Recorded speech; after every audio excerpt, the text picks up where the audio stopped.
just the whole lifestyle only leads to two places, either the grave or prison.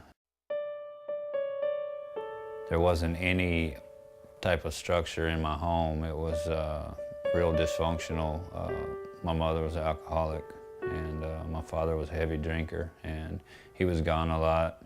And so at the age of 9 years old, I kind of started making my own decisions, and that's a little young to be making my own decisions. I grew up fast. I always felt like there was something missing in my life, and I tried to fill it, you know, that void in my life. You know, things just progressively got worse. As I got older, I started trying other drugs. Just the whole lifestyle only leads to two places, either the grave or prison.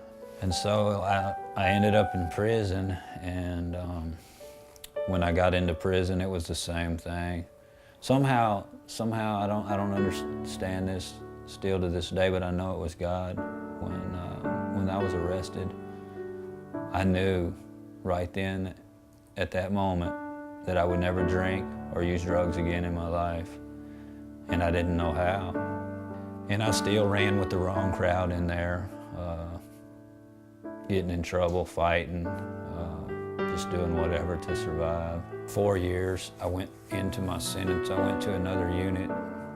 I was there almost a year, and the unit that I left, not many people liked me. But I went away and I came back, and one of the guys that I worked on maintenance with, he just started talking to me and being a friend to me, and his whole life was surrounded by studying the Word, and before I know it, I'm sitting over in his cell every day and we're studying the Word. And I really started to get a hunger and a thirst to know more about God. It really opened up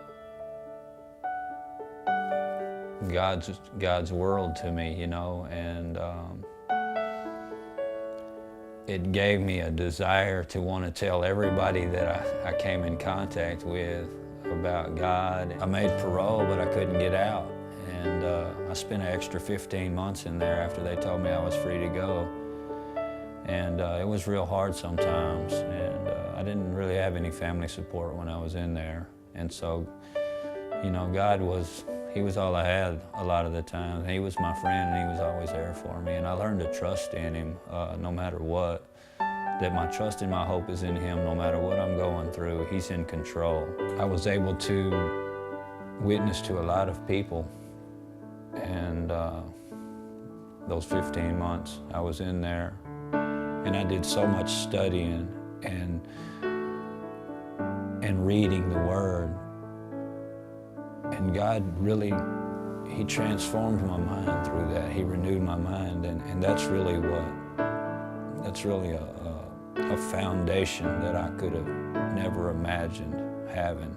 I'm looking forward to the rest of my life. I used to dread tomorrow. Maybe somebody would take me out, or I'd take myself out with drugs, you know, and because I couldn't see myself living 50 or 60 years the way I was living. That's just pure torture, and it's lonely, and it's painful, and it's miserable. Today, words that are in my life are like joy and happiness and blessings, and His Holy Spirit who counsels me, you know, comforts me, guides me, teaches me. I owe Him a lot. You know, I could never repay Him.